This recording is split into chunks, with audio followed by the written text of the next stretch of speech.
இந்த பதிவை பார்க்க போகிற அத்தனை நண்பர்களுக்கும் அடியார் பெருமக்களுக்கும் அடியனுடைய பணிவான வணக்கங்களை தெரிவிச்சுக்கிறேன். அன்பினை பெறுவாயாகில் அதர்மங்கள் அனைத்தும் நீங்கி துன்பமும் தவிர்ந்து போகும், துயரமும் இங்கு உண்டோ சொல்வாய். இந்த பதிவில் நம்ம என்ன பார்க்க போகிறோம்னா, வள்ளுவ பெருந்தகை ஒரு புல்லறிவாண்மை அப்படின்ற அதிகாரத்தில் எல்லா குறளும் மணிமணியான குறள், எனக்கு பிடிச்ச ஒரு குறள். எனக்கு எல்லா குறளும் பிடிக்குதுன்றது வேறு, ஒரு சில காரணங்களால் அந்த குறள் இப்போ சொல்லணும்னு தோணுச்சு. ஒரு அருமையான அழகான குறள். காணாதான் காட்டுவான் தான் காணான், காணாதான் கண்டானாம் தான் கண்டவார். இவ்வளவு அழகான குறள் பாருங்கள். ஒருத்தன் காணாதான், அவன் அதை சரியாக பார்க்கலை, ஆனால் பிறருக்கு காட்டுவான். தான் காணான், அவனுக்கு அதை பார்க்கணும் அப்படின்லாம் ஒன்றும் அவசியம் இல்லை, அவர் பார்க்கல, ஆனால் அடுத்தவங்களுக்கு இது இப்படி அது அப்படி அப்படின்னு விளக்கமாக காட்டுவான். காணாதான், இது ஒரு போர்ஷன் முடிஞ்சு போச்சு. காணாதான் காட்டுவான் தான் காணான். இன்னொரு போர்ஷன் காணாதான், பார்க்காதவன் கண்டானாம், அவன் ஏதோ கண்டானாம். காணாதான் அவன், ஆனால் கண்டானாம் தான் கண்டவாறு. அவனுடைய மனசுக்குள்ள, அவனுடைய அனுபவத்துக்கு, அவனுடைய தேவைக்கு, சூழ்நிலைக்கு ஏற்றவாறு என்ன கண்டானோ அதுதான் தான் கண்டவாறு. அதை கற்பனை பண்ணிக்கலாம். இது நிறைய விஷயங்களுக்கு பொருத்த முடியும், இறைவனுக்கு முழுசாக பொருத்த முடியும். ஒருத்தன் கடவுளையே பார்க்கல, ஆனால் பார்த்த மாதிரி அடுத்தவங்களுக்கு சொல்கிறது. பார்த்த மாதிரி சொல்கிறவங்கெல்லாம் போலிகள், பார்த்துட்டு சொல்கிறவங்க ஞானிகள். இப்போது ஞானசம்பந்த பெருமான் சொன்னார், மற்ற மெய்யடியார்கள் சொன்னாங்க, சுவாமிகள் சொல்கிறாருன்னா அவங்களெலாம் பார்த்தாங்க, அனுபவித்தாங்க. அவங்களுடைய அனுபவத்தை சாராக பிழிஞ்சு மற்றவங்களுக்கு கொடுக்குறாங்க. நான் பெற்ற இன்பம் பெருக இவ்வையகம் அப்படின்னு அவங்க கொடுக்குறாங்க. அது வேற. ஆனால் இது ரெண்டாவது போர்ஷன் எப்படி பாருங்கள். காணாதான் காட்டுவான் தான் காணான். இதை நம்ம நிறைய கருத்துக்கு பொருத்திக்கலாம். அவர் புல்லறிவாண்மையில் சொல்லியிருக்காரு.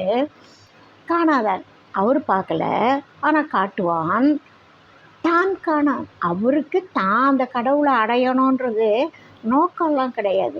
அவருக்கு தெரிஞ்சது 4 பேர் தன்னை பாராட்டணும், அதன் வழியாக ஒரு நல்ல தொழில் நடக்கணும் அப்படின்றதுக்காக ஒரு சாமர்த்தியமாக பிறருக்கு காட்டுறாரு. காணாதான் கண்டானாம். இப்போ அவர் சொல்லியும் காணலை, தானேவும் காணலை, கண்டானாம், ஏதோ ஒன்று கண்டானாம். தான் கண்டவார், அவனுடைய அனுபவத்துக்கு சொல்கிறதுக்கு தெரிஞ்ச அளவுக்கு என்ன கண்டுதோ அப்படியெல்லாம் கண்டானாம் அப்படின்னு சொல்லலாம். இதனுடைய உண்மையான பொருள் புல்லறிவாண்மையாக இருந்தாலும் இதை சைவ சித்தாந்தத்துக்கு பொருத்தும் பொழுது மிக பொருத்தமாக இருக்குது. இன்றைக்கி போலி சாமியார்களுக்கு பொருத்தும் பொழுது மிக மிக பொருத்தமாக இருக்குது. ரெட்டியப்பட்டி சுவாமிகள் அருட்பாடல்களில் ஒரு பாடலில் சொல்கிறாரு, ஏதேது செய்திடுமோ அப்படின்னு ஒரு பாடல். அதில் சொல்கிறாரு, கள்ள வேடம் தரித்து கபடம் மனதில் வைத்து கல்வி பயிற்சி செய்தும் கர்த்தனை அறியாமல் உள்ளம் தெளிவதற்கு உண்மை ஞானம் தோன்றாமல் உலகில் பாசாண்டிகள் எதிரில் திரிவதாலே ஏதேது செய்திடுமோ. அடிமை கொண்டும் பிறவி நீங்க ஐயனே இனி எத்தனை நாள் செல்லுமோன்னு மிக அருமையான பாடல் அது. இந்த குறளை படிக்கிறப்போ இந்த பாடல் வரிகள் அப்படியே ஃப்ளாஷ் மாதிரி இருக்குது. இதை இவங்களுக்கு ரொம்ப பொருந்தும். அவங்க காணலை, தான் காணான், ஆனால் கண்டா மாதிரி மற்றவங்களுக்கு சொல்லுவாங்க. போலிகள் அப்படி தான் பேசுவாங்க. ரொம்ப கவர்ச்சியாக பேசுவாங்க. பல லட்சம் பேர் அவங்க சொற்பேச்சை கேட்குற மாதிரி இருக்கும். அவங்களுக்கு தான் காணணும்னு அவசியம்லாம் கிடையாது. தான் காணான். அது எவ்வளவு அந்த குரலுக்கும் இதுக்கும் பொருத்தமாக இருக்குது அப்படின்னு நினைக்கிறப்போ ரொம்ப ஆச்சரியமாக இருந்தது. அது உண்மையிலே ரொம்ப காணாதவங்க தான் இப்போ காமிச்சிட்டு நிற்கிறாங்க. மெய்ஞானிகள் சொன்ன பாடல்கள் வேற, அது நிறைய பேர் ஃபாலோ பண்ணலாம். ஆனால் கூட்டம் கூட்டமாக வரமாட்டாங்க, ஒத்தையாக வருவாங்க. இதுக்கு இந்த போலிகளுக்கு நிறைய பேர் அப்படியே பெருங்கூட்டமாக போகிறாங்க. காணாதான் காட்டுவான் தான் காணான், காணாதான் கண்டானாம் தான் கண்டவாறு. இப்போது இந்த கயிறு கட்டுறது, அதாவது நிறைய சடங்குகள் சம்பிரதாயங்கள் நிறைய இருக்குது உலகத்தில். ஒரு கயிறு கட்டிக்கிற சம்பிரதாயம் ஒன்று இருக்குது. அது எனக்கு தெரிஞ்சதை சொல்கிறேன். நிறைய இருக்குது. எனக்கு தெரிஞ்ச ஒன்றை சொல்கிறேன். எந்த கோவிலுக்கு போனாலும் கயிறு சரம் சரமாக பல வண்ணங்களில் தொங்கிட்டு இருக்கோம். அது எல்லாரும் என்ன செய்வாங்க, அந்த கயிறை வாங்கி கட்டிக்குவாங்க. இப்போ ஒரு ஜோக்கில் ஒருத்தர் மேடை பேச்சில் சொன்னார், உயிரே இல்லாதவங்கள கூட பார்த்தெல்லாம் கயிறே இல்லாதவங்கள பார்க்க முடியல அப்படின்னார். அந்த நகைச்சுவையும் ரொம்ப உண்மையான நகைச்சுவை தான். அந்த அளவுக்கு எந்த கோவிலுக்கு போனாலும் ஒரு கயிறு விற்கிறாங்க, அதை வாங்கி கட்டிக்கிறாங்க. அந்த தகவல் பரிமாற்றம் வெகுவாக பரவி பாராட்டி பேசப்படுது.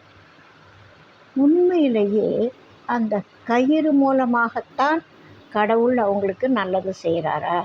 அந்த கயிறு கட்டினா எந்த வினையும் தீர்ந்துடுமா? வினை தீரணும்னா கயிறு தான் ஒரு கருவியா? இது ஞானிகள் அப்படி சொல்லிட்டு போகலை. இறைவனுடைய உண்மையான கீர்த்திகளை வர்ணிக்கிறாங்க. அவர் என்ன குணமுடையவர்னு வர்ணிக்கிறாங்க. ஆன்மாவே நீ அங்கே போகணுன்னா என்ன செய்யணும் அப்படின்னு சொல்கிறாங்க. ஒழுக்க நெறியை பின்பற்று அப்படின்னு தான் சொல்கிறாங்க. ஆனால் இப்போது இந்த போலிகளால் ஏகமாக பரவி நிற்கிது. ஒரே ஒரு மாதிரி கூத்து நடக்கிற மாதிரி, குத்தாட்டம் போடுற மாதிரி பல வகைகளில் பல கோடி மக்கள், லட்சக்கணக்கான மக்கள் அந்த மயக்கத்தில் இருக்காங்க. கோடிக்கணக்கான மக்கள் அதில் அந்த மயக்கத்தில் சேர்ந்து மயங்கிட்டு இருக்காங்க. உலகம் பூராவும் அதை ஏற்றுக்கிறாங்க. அந்த போலிகளுக்கு இருக்கிற திறமை அவங்க காணலை. காணாதான் காட்டுவான். எப்படி காட்டுவான்? அவன் தனக்கு வேணுமான்னு கேட்டால் தான் காணான். காணாதான் காட்டுவான் தான் காணான். அதை பற்றி அவங்களுக்கு கவலையே இல்லை. ஆனால் இறைவன், இவர் தான் இறைவன் அப்படின்னு அவங்க சுட்டி காட்டுவாங்க. சுட்டி காட்டக்கூடியவனா இறைவன்? இல்லையே, காட்டலாக பொருள். அது சுட்டி காட்டுறதுக்கு அது ஒன்றும் ஜடப்பொருள் கிடையாது. அப்பேற்பட்ட அயனும் மாலும் காண முடியாத திருவடி அப்படின்னு சொல்லுவாங்க. அயனும் மாலும் ஏன் காண முடியல அப்படின்னு நல்லா யோசித்து பார்ப்போம். தேவர்கள் அயனும் மாலும் முக்கியமான தொழில் செய்யக்கூடிய தேவர்கள். அயனுக்கு 4 தலைகள் அப்படின்னு இருக்கும். ஆரம்பத்தில் முருகன் இவர் போகும்போது பிரம்மா கைலைக்கு போகும்போது முருகனை பார்க்கல. இது திரைப்படத்தில் கூட இந்த காட்சி இருக்கும். கதையும் நிறைய பேருக்கு தெரியும். முருகனுக்கு அவர் வணக்கம் சொல்லலை அப்படின்றதுக்காக பிரம்மனை வந்து கேட்குறாரு, நீ என்ன தொழில் செய்கிறேன்னா, நான் படைப்பு தொழில் செய்கிறேன். படைப்பு தொழில் எதை வச்சு செய்கிறேன்னா பிரணவத்தை வச்சு செய்கிறேன். பிரணவத்துக்கு பொருள் சொல்லுன்னா அது எனக்கு சொல்ல வரலன்னு தடுமாறுறாரு. அப்போது அவருடைய ஒரு தலையை கிள்ளி சிறையில் அடைக்கிறாரு. இந்த கதை எல்லாருக்கும் தெரியும். ஏன்னா திரைப்படம், இந்த மாதிரி திரைப்படங்கள் கதைகள் எல்லாருக்கும் தெரிஞ்ச ஒரு விஷயம். அப்போது சிவபெருமான் கேட்குறாரு, நீ அந்த பிரம்மாவோட தலையை கிள்ளியே, அந்த பிரணவத்துக்கு பொருள் உனக்கு தெரியுமா அப்படின்னு கேட்குறாரு. ஓ தெரியுமே அப்படின்றாரு முருகன். தெரியும்னா எனக்கு சொல்லு பார்ப்போம் அப்படின்னா, அப்போ முருகன் என்ன சொல்கிறாரு, இவ்வளோ உயர்ந்த விஷயத்தை கற்றுக்கணுன்றப்போ குரு எப்படி இருக்கணுமோ அப்படி நான் இருப்பேன், சீடன் எந்த அளவுக்கு பணிவாக இருக்கணுமோ அப்படி நீங்கள் உட்கார்ந்தா நான் உங்களுக்கு பிரணவத்துக்கு பொருள் சொல்கிறேன்னு சொல்கிறார். அப்போது கற்றலில் பணிவு இருக்கணும். முத்திய கதிர் நெல் தலை குனிஞ்சு இருக்கும், அதுபோல் கற்றவங்க பணிவாக இருப்பாங்க அப்படின்னு ஒரு நீதி சொல்லுது. அதுபோல் அந்த கதையை எதுக்கு எடுத்தாள்றாங்க, பிரணவத்துக்கு பொருள் அப்படின்றத விடுங்க, ஒரு நல்ல விஷயத்தை சரியாக கற்றுக்கணுன்னா குருக்கேற்ற மரியாதையை கொடுத்து அந்த ஏற்றுக்கொள்ளும் மனோபாவத்தோடு அதை கற்கும் பொழுது தான் அது நமக்குள்ள முழுமையாக, அதுக்கே என்ன நடத்துகிறப்போ கார்கூர் அல்லது உள்ளே போகாது அப்படின்னு சொல்லுவாங்க. 4 பங்கு ஒருத்தர் ஆசிரியர் பாடம் நடத்துகிறாருன்னா கால் தான் உள்ளே போகுமா. அது என்னென்ன செய்தால் அடுத்த படிநிலைகள் அந்த படிக்கணும், மனசில் நிறுத்திக்கணும், திரும்ப படிக்கணும், சொல்லி பார்க்கணும், இப்படி பல நிலைகளில் போகும்போது தான் அந்த அறிவு, அந்த தொடர்பான விஷயங்கள் ஞாபகத்தில் நிற்கும்.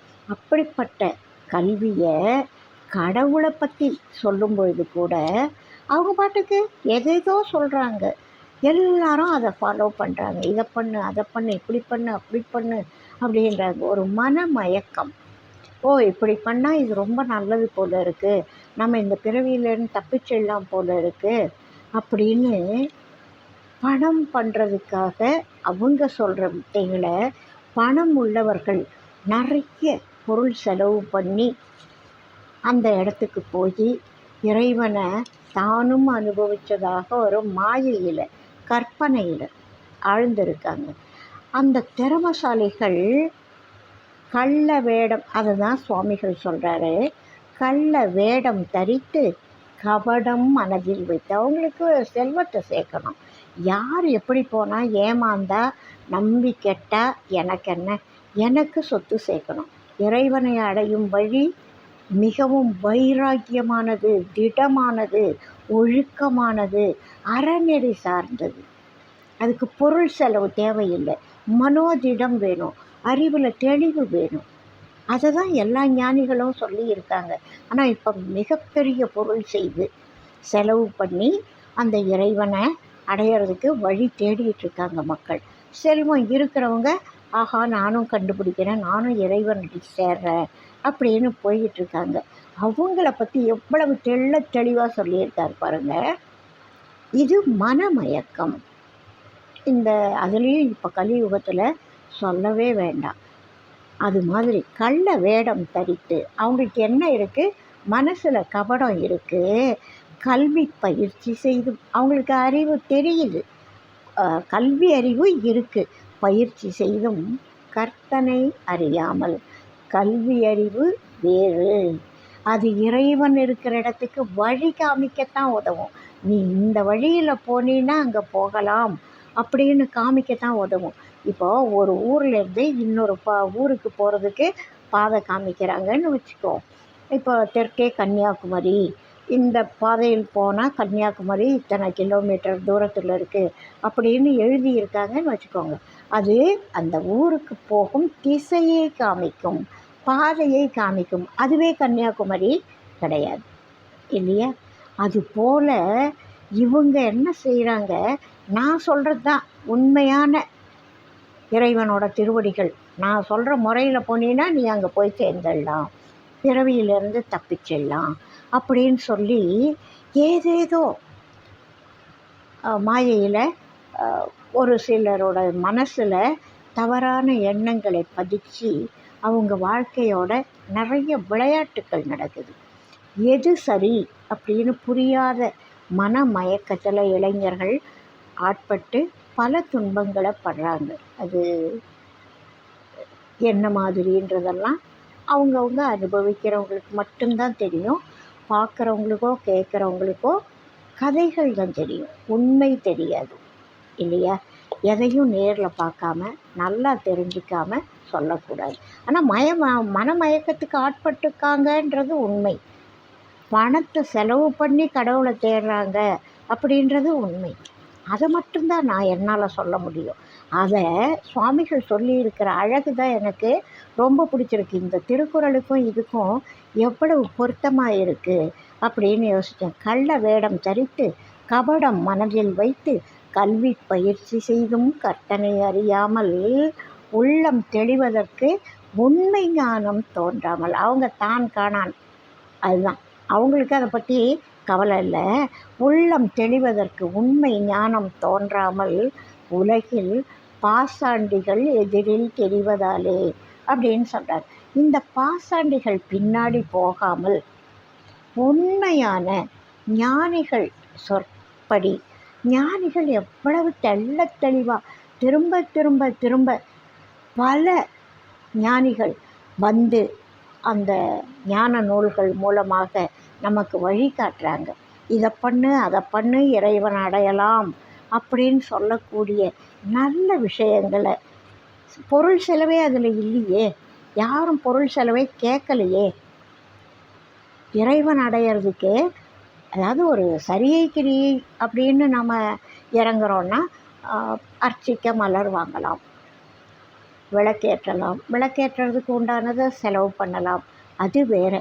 இறைவனுக்கு என்னென்ன செய்யணுன்றது வேதங்களில் சொல்லப்பட்டிருக்கு. அதையெல்லாம் திருக்கோவில்களில் செய்துட்ருக்காங்க. அது அடுத்தவங்க இறைவனை புரிஞ்சுக்கிறதுக்கும் நம்பிக்கைக்கும் ஒரு ஆரம்ப பாடம். அது போன்றது சரியை கிரியை. அதை வச்சு அதுவே முத்தி நெறி அளிக்குமா, பிறவியை வேறு இருக்குமா அப்படின்றத நிறைய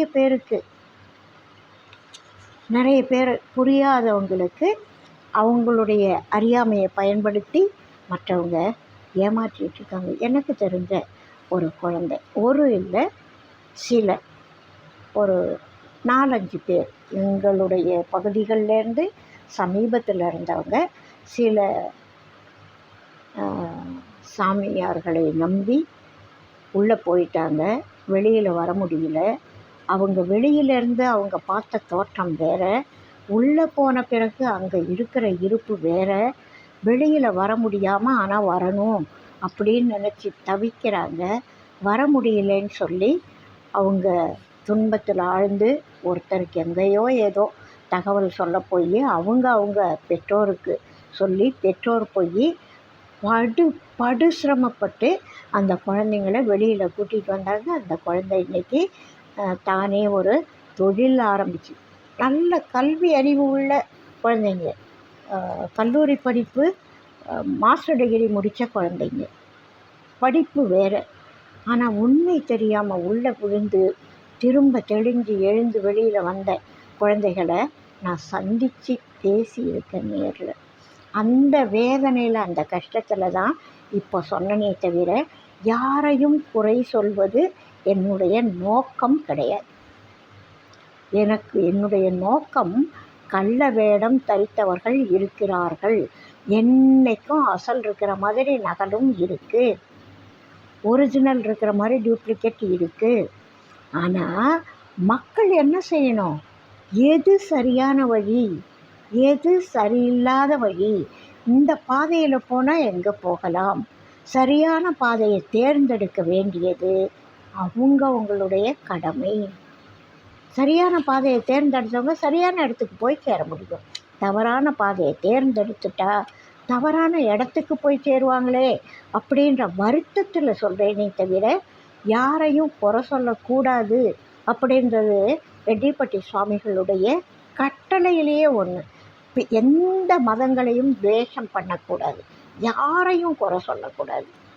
அப்படி இருக்கிற அருட்பாடல்கள்லேருந்து சில வரிகளை நான் எடுத்து சொன்னப்போ அதில் என்ன இருக்குது, போலிகள் பாசாண்டிகள் எதிரில் திரிஞ்சிகிட்ருக்காங்க, அதனால் ஜாக்கிரதை. அன்னைக்கும் உண்டு.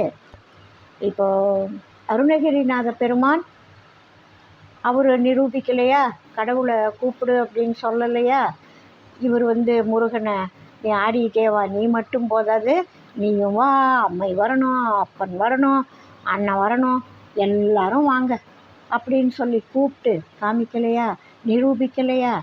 அது மாதிரி போலிகள் எப்போதும் இருக்காங்க, நிஜமும் இருக்காங்க.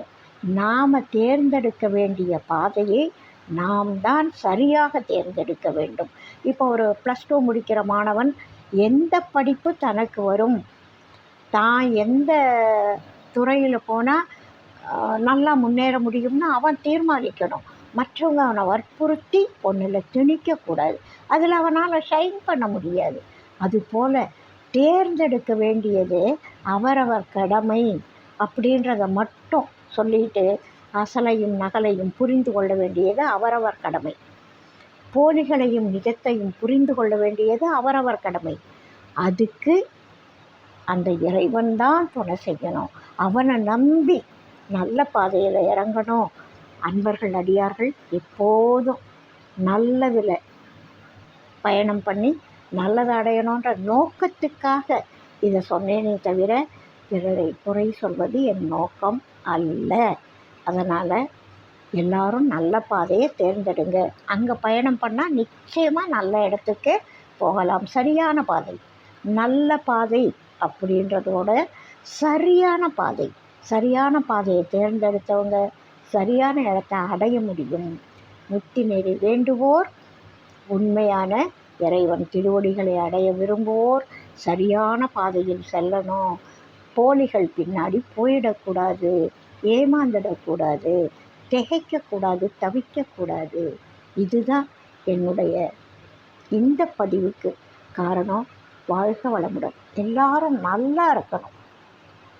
அந்த நல்லா இருக்கணுன்ற எண்ணத்தில் தான் நான் இந்த பதிவை, இந்த குறளை பார்த்து, இந்த சுவாமிகளோட வரிகளை பார்த்து இதை சொல்லணும்னு தோணுச்சு.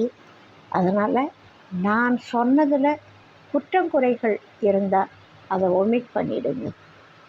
நான் சொன்னதில் உண்மையான நியாயம் ஒளிஞ்சிகிட்ருக்கு, அதை ஏற்றுக்கோங்க. நல்ல பாதையை தேர்ந்தெடுங்க. வாழ்க வளமுடன். வாழிய நாளும் மெய்மை வாழ்க நல்லறங்கள் எல்லாம் வாழிய பெரியோன் நாமம் வாழியே வாழி வாழி. அடுத்த பதிவில் அடுத்த ஒரு கருத்தோடு சந்திப்போம்.